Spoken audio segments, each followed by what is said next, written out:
tuganire kuri iryo jambo twongeye kubisoma uryibuka ijambo ry'Imana riri mu rwandiko rwa mbere Pawulo yandikiye Abatesaloniki igice cya 5 turahera ku murongo wa mbere turi buze kugeza ku murongo wa 11. Ureke twongere dusome aya magambo. Ariko bene data, iby'ibihe n'iminsi ntimugomba kubyandikirwa, kuko ubwanyu muzi neza yuko umunsi w'umwami wacu uzaza nk'uko umujura aza nijoro. Ubwo bazaba bavuga bati nta mahoro nta kibi kiriho, nibwo kurimbuka kuzabatunga nk'uko ibise bitungura umugore utwite, kandi ntibazabasha kubikirana hato. Ariko mwebweho bene data, ntimuri mu mwijima ngo uwo munsi ubatungure nk'umujura, kuko mwese muri abana b'umucyo n'abana b'amanywa. Ntituri ab'ijoro cyangwa ab'umwijima. Nuko rero twe gusinzira nk'abandi, ahubwo tube maso twirinde ibisindisha, kuko abasinzira basinzira nijoro, n'abasinda bagasinda nijoro. Ariko twebweho ubwo turi ab'amanywa twirinde ibisindisha, twambaye kwizera n'urukundo n'icyuma gikingira ibitusa, kandi twambaye ibyiringiro byo kuzabona agakiza k'ingofero, kuko Imana itatugeneye umujinya, ahubwo yatugeneye guheshwa agakiza n'umwami wacu Yesu Kristo wadupfiriye, kugira ngo nituba turi maso cyangwa nituba dusinziriye tuzabaneho nawe. Nuko rero muhumurizanye kandi muhugurane nk'uko musanzwe mubikora. Twakire neza iryo jambo ry'Imana. Haleluya. Yesu ashimwe cyane. Ndashima Imana yuko ndongeye kubona uyu mwanya kugira ngo tuganire. Banza hari hashize igihe ntabona uyu mwanya wo guhagarara hano kugira ngo tuganire namwe ku ijambo ry'Imana, ariko ubwo tubonye uyu mwanya ndumva ari umwanya w'agaciro, umwanya w'icyubahiro, kandi umwanya w'umumaro. Kandi ijambo tugiye kuganiraho ni ijambo rikomeye, ijambo Pawulo intumwa yahuguje abakristo b'i Tesaloniki, abahugurira guhuguka, abahugurira kuba maso, abahugurira kuva mu bitotsi, abahugurira gukanguka. Yesu ashimwe cyane. Rero ijambo ry'Imana nabazaniye rifite umutwe uvuga ngo twe gusinzira nk'abandi, tube maso twirinde ibisindisha. Yesu ashimwe. Twe gusinzira nk'abandi, twe gusinzira nk'abandi, tube maso twirinde ibisindisha. Imana itugiriye neza cyane. Ndagira ngo buri wese atekereze.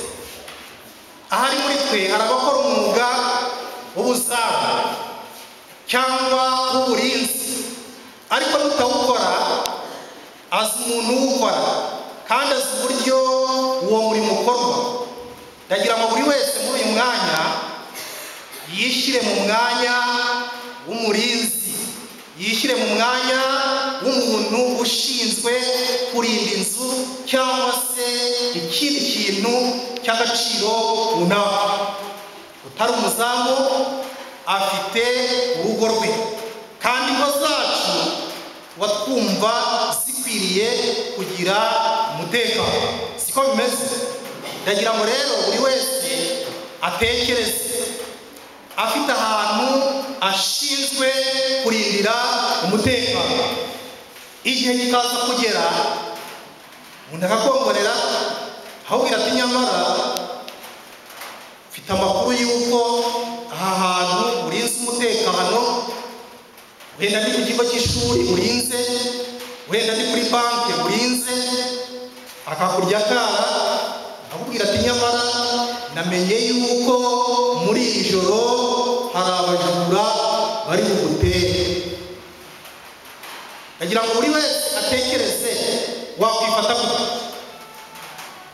Ndibwira yuko niba uri umugabo mu rugo ukagira amahirwe umuntu akaza akakongorera iryo jambo akakubwira ati nyamara ndabizi neza hari abantu bacuze umugambi w'uko muri iri joro baza gutera urugo rwawe.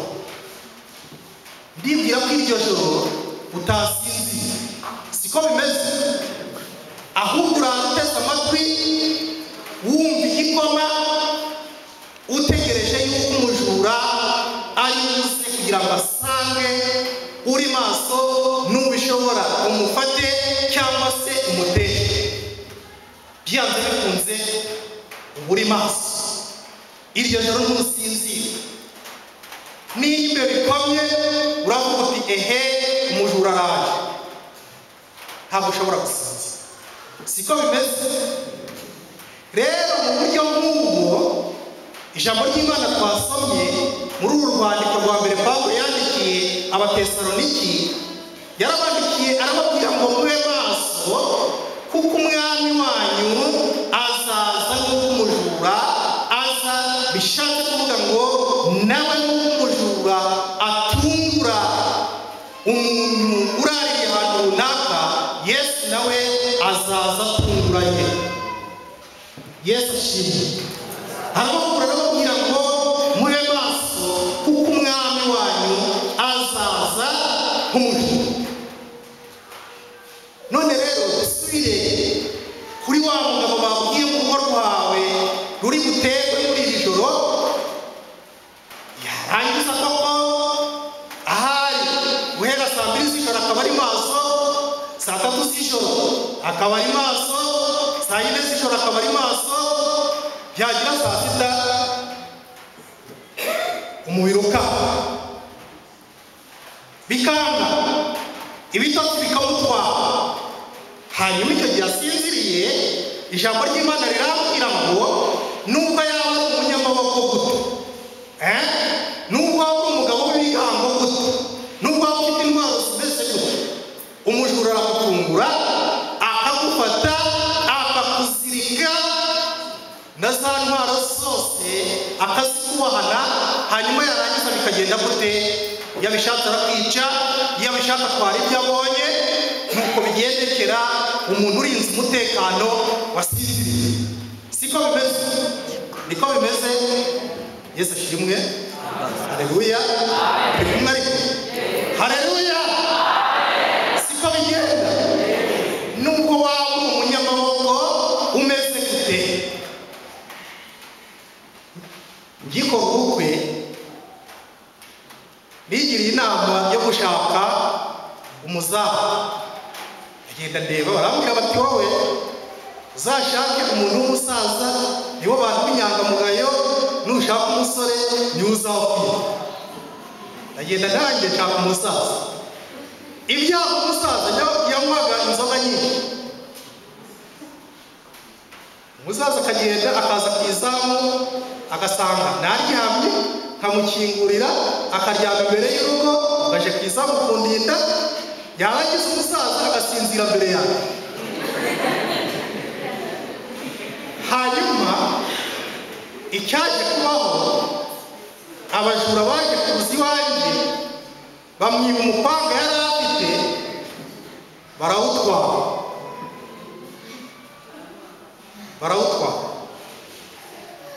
Hanyuma umuntu aza kunzanira umupanga, arambwira ati hari umupanga naturaguye, uyu ntiwamenya nyirawo. Hanyuma baza umusaza arambwira ati uyu mupanga n'uwanjye. Nuko bigendekera umuntu wagize gute? Wasinziriye. Akenshi abajura kugira ngo babikwereke yuko wataye inshingano, bafata umupanga bakaba bawukugerekaho, bakiba ibyo urinze, barangiza bakagusiga n'intwaro zawe. Muri ubwo buryo nuko bigenda iyo umukristo agize gute? Asinziriye. Satani amukiniraho buryo. Umusaza yazaga kwiza umukristo usinziriye, niba ari umuririmbyi Satani ashobora kukureka ugakomeza ukaririmba, Satani ashobora kukureka ukajya ubwiriza n'ubutumwa, ariko abizi neza yuko ugize gute, usinziriye, akwifitiye. Iyo usinziriye uba usinziriye. Iyo usinziriye ushobora no kumva umujura ukiyegereza, ukajya wumva mu by'ukuri, ukaba wumva ko ari umujura wakwinjiranye, ariko ukabura imbaraga zo kugira gute, zo kuba wabyuka. Hari umuntu wari warota hari ikintu kimwirukankana, ariko asinziriye nyine, hari mu bitotsi, akagerageza kwirukanka, ukagerageza ukavuga uti ko nari umugabo, ariko kuki niruka ntibikunde, kandi iki kindi kindi inyuma, ukagerageza ariko bikanga. Kubera iki? Urasinziriye. Nuko bigendera umukristo uri mu bitotsi. Ibintu byose ushobora kwibwira yuko ubikora, ariko muri wowe ugize gute, urasinziriye. Ibyo ukora byose urasinziriye. Hari n'abantu basinzira ariko akaba yanagenda mu nzu, ukamubona ukumva ku bisugi, akabyuka akajya no hanze, ariko agize gute, arasinziriye. Iyo umukanze gatoya uwo muntu ashobora no guhita. Kubera iki? Arasinziriye. Nuko agenda arasinziriye, n'umukanga gatoya aritura hasi, ahita agira gute, ahita. Mana tugire neza. Hari abakristo burya tubona bagenda ariko basinziriye. Mwene uwo iyo umukomye gatoya bigenda gute, aragwa burundu, akarangira, kubera yuko wakanze umuntu usinziriye.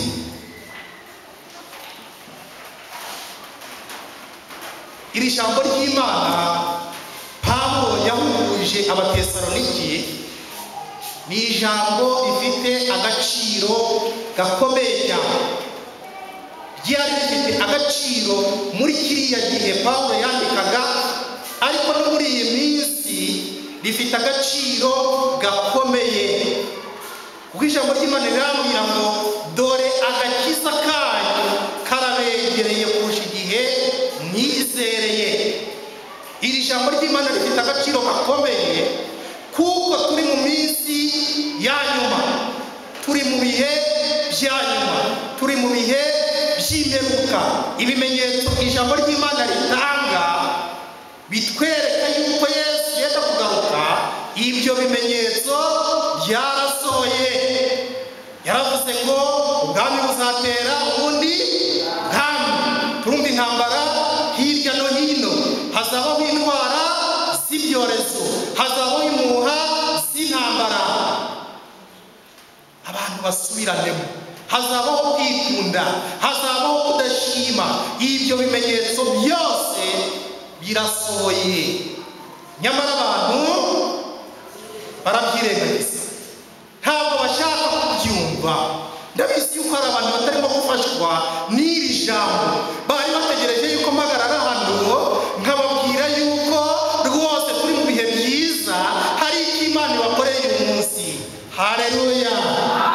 Ndabizi ko twitegereje ijambo nk'iri ngiri, ndabizi ko rigutoneka, kuko rigukangura rikakubuza amahwemo. Ni akaga kumukangura uri mu bitotsi, wumva umerewe nabi, siko bigenda, wumva ubihiwe. Umuntu yari yagukangura. Hari igihe ujya gusinzira ufite gahunda, ufite ahantu uzazindukira, ukaba wabwira umugore wawe, niba uzi yuko ari wowe wicura mbere kurusha, kandi birashoboka, ngabo murabizi, si ibyo ko twihagararaho, ukamubwira rero ndabizi yuko we nta kugitwarwa n'ibitotsi, ndashaka kuzinduka saa 10 nkaba mpagurutse hano ngiye mu rugendo. None rero saa 10 nizigera umbyutse. Uwo muntu nubwo mwaba mwahanye gahunda, iyo akubyukije wumva ubihiwe, siko bigenda. Wumva ugize gute, wumva ubihiwe. Abantu bari mu bitotsi hano ndabizi yuko batangiye kubihirwa, siko bimeze, batangiye kubihirwa. Kubera iki? Ndimo kugira gute, ndimo kubakangura bari bibereye, erega ibitotsi biranaryoha, si byose? Ibitotsi biraryoha, bisindisha biraryoha.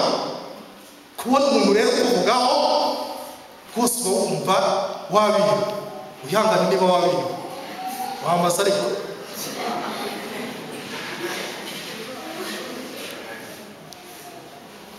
Pawulo ahugura Abatesalonike arababwira ngo abandi bashobora gusinzira abandi bashobora gusinda ariko twebweho twe gusinzira nk'uko abandi bagira gute basinzira. Ngingo y'ingirakamaro cyane nyamara abantu birengagiza muri iyi minsi bahanga mu bya teolojiya. Iyo utangiye kubwiriza nk'uko nabikoze baravuga bati umupastori w'iterabwoba. Mwari mubizi batatera abantu ubwoba, araza akavuga ngo isi irarangiye ngo igihe cyageze. Ni umuntu ufite gutera abantu ubwoba. Nuko abahanga basigaye babikora, abahanga mu bya teolojiya.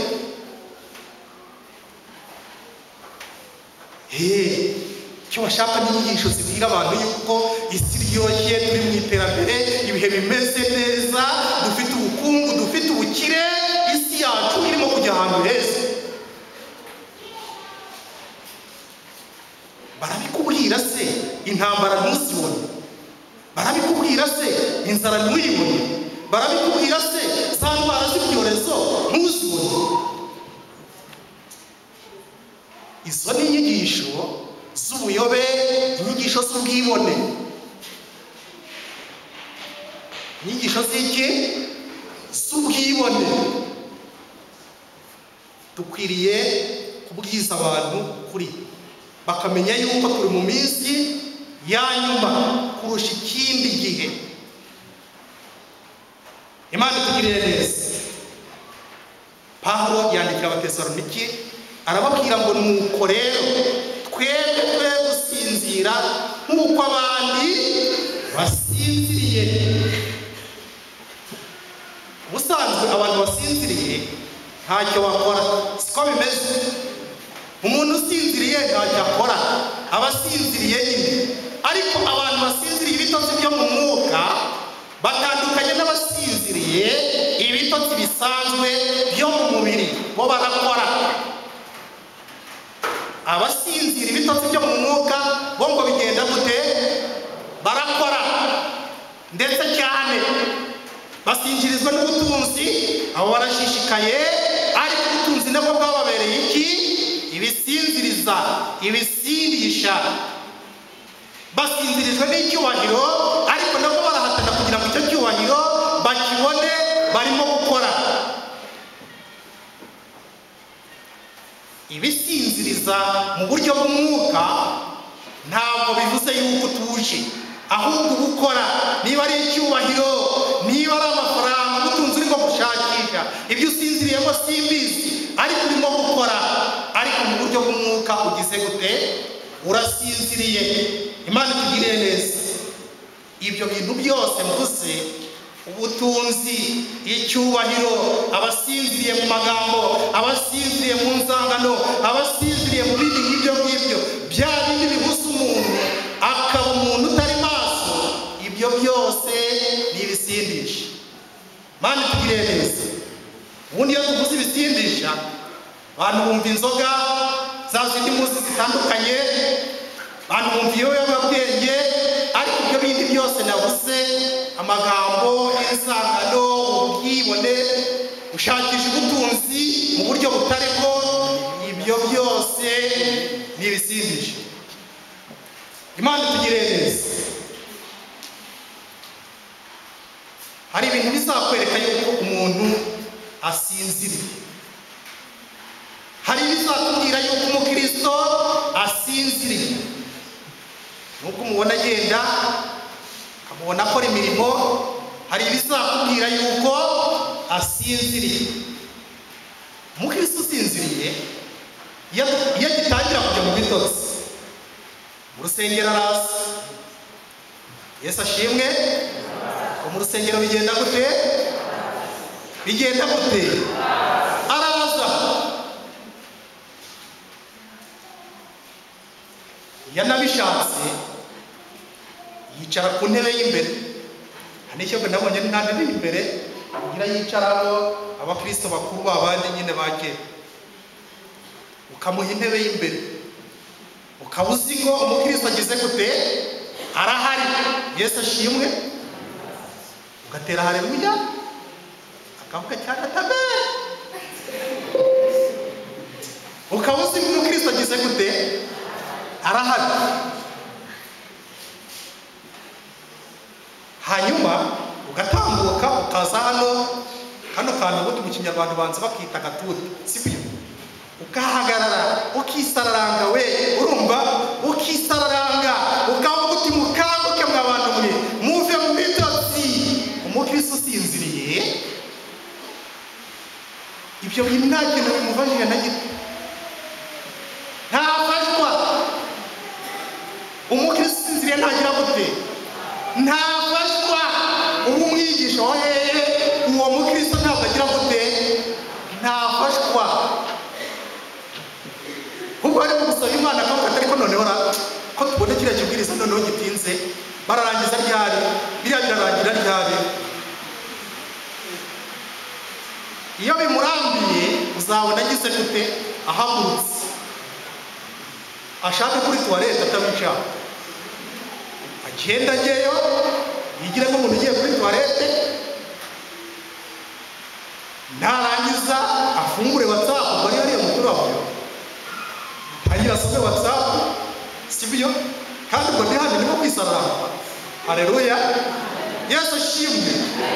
Kubera iki ibintu ndimo kuvuga ntabwo bimufashe, ntabwo afashwa.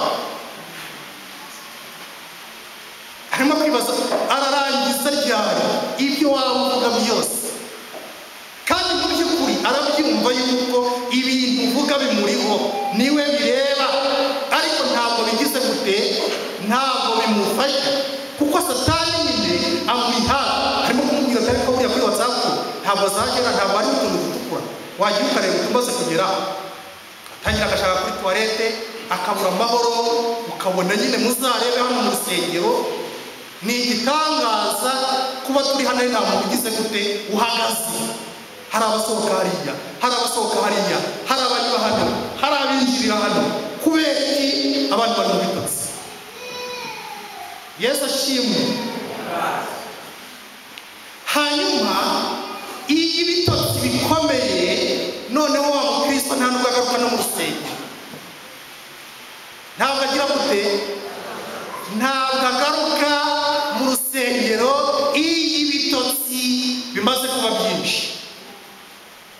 Ku cyumweru atora igitebo cye akayora ibishingwe by'inkazi, ku cyumweru atora najoro akajya guca utwatsi tw'inkazi, ku cyumweru azakubwira yuko inshuti ze zamusuye. Ntabwo biboneka, usiko ku cyumweru nagize abashyitsi bantumbuye, abashyitsi baturutse kuri inde, kuri Satani.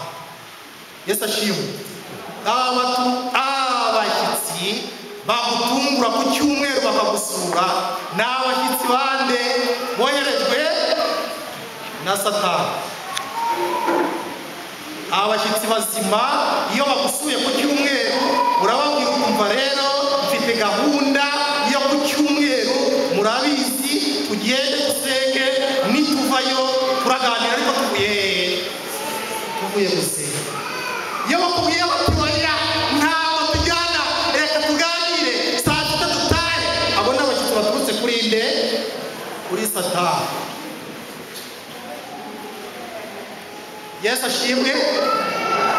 Iyo ibitotsi bikomeje, uwari umukirisitu amenya ubwenge buturutse kuri Satani, agatangira kukubwira yuko yamenye yuko nta Mana ibaho. Avuga ati barababeshye. Yesu wavuze uzagaruka imyaka irenze 2000, njyewe namenye ubwenge, barabaragira nta Mana igize gute, nta Mana ibaho. Ijambo ry'Imana rirambwira ngo umupfapfa yibwira ngo nta Mana ibaho. Ntabwo ushobora kwibwira ko nta Mana ibaho igihe utari umupfapfa. Umupfapfa niwe wibwira mu mutima akavuga ngo nta Mana ibaho.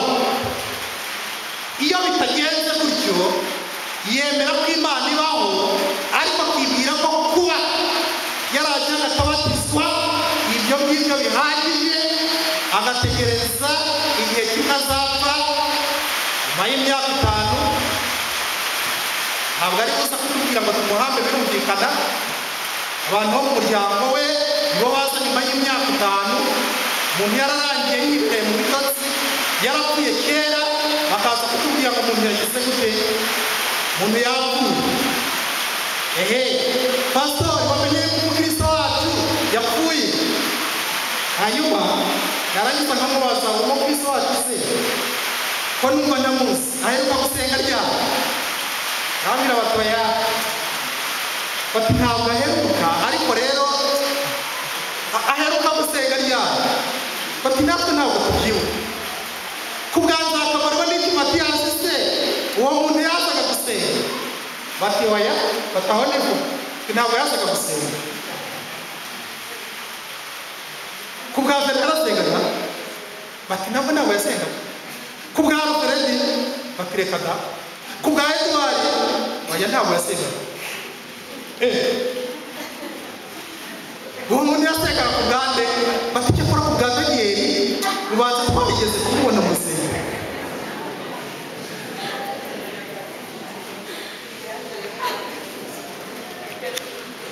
Umuntu umaze imyaka 5 mu bitotsi,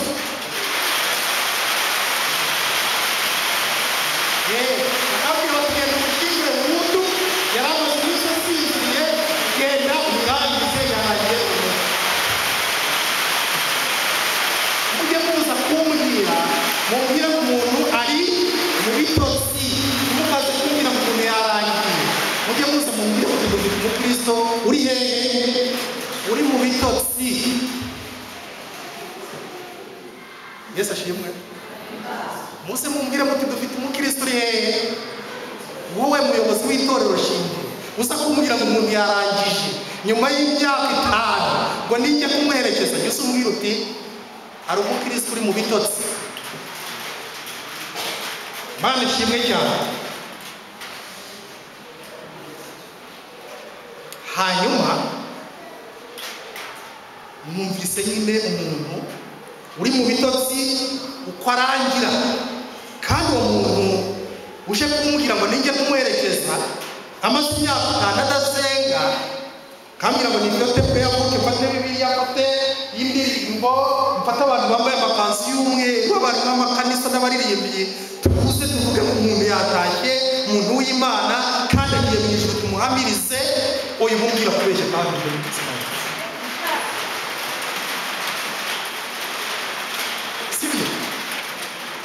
Hanyuma iherezo ry'uwo muntu ntabwo ndizi, ntabwo namuciraho urubanza, ariko iherezo n'ubundi baravuga ngo ibitotsi ni mwene nyina w'iki.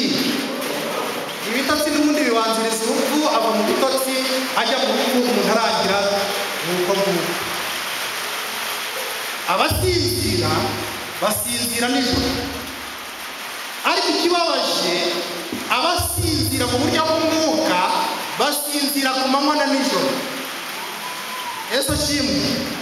Abasinziriye mu buryo bw'umwuka bo basinzira ku manywa na nijoro.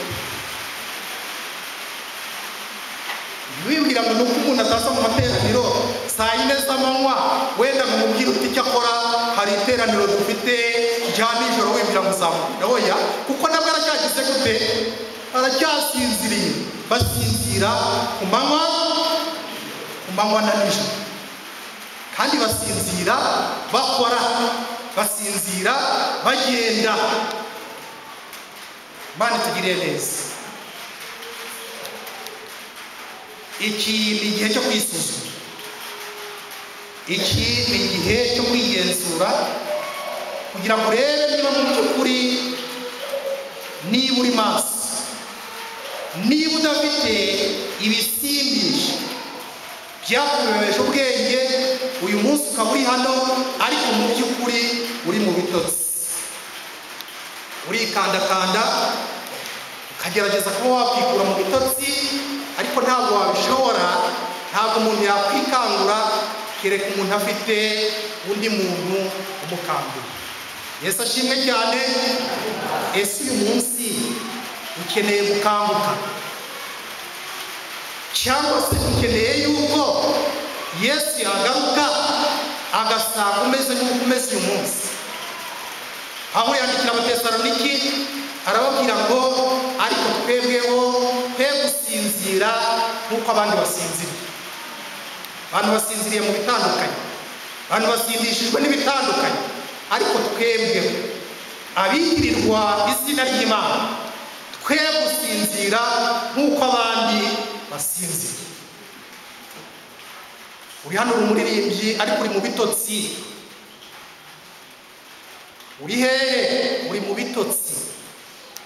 Munsi nahoze ndeba korali za hano Shoboza Mwami, New Life. Iri jambo ry'Imana ryaje rikira. Yesu ashimwe.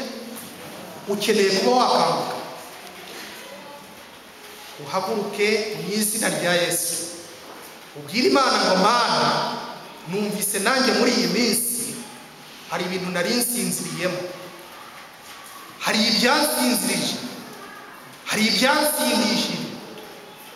Nubwo nihaniye inzoga ariko ndimo kwitwara nk'umusinzi, ntabwo nsiyomba, ntabwo nsiyonjya, ndagenda nk'umusinzi, ndagenda nk'umuntu usinziriye, ndadandabirana. Uyu munsi uri imbaraga kandi ushobose gukanguka ve mu bitotsi. Tugiye gusengera rero abo bantu bumva bakanguka.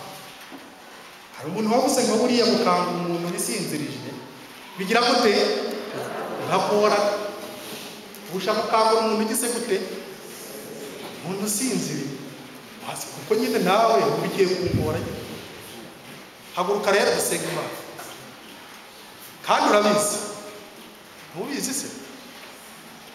Twasenga rero tugasenga Imana kugira ngo mu by'ukuri Imana idukangure, kandi Imana ikangure iri torero, Imana ikangure iyi paruwasi, Imana ikangure iyi kanisa mu izina rya Yesu. Muhaguruke rero tujye imbere y'Imana. Tubigire vuba vuba. Kereka niba wisinzirije, ariko ubundi niba usinziriye koko Umwuka w'Imana yakubwiye, kandi icyo dushaka ni uko Imana imufasha ugakanguka. Ndagira ngo mfashe sabe Pastor Sara atambuke hano adufashe gusengera aba bantu.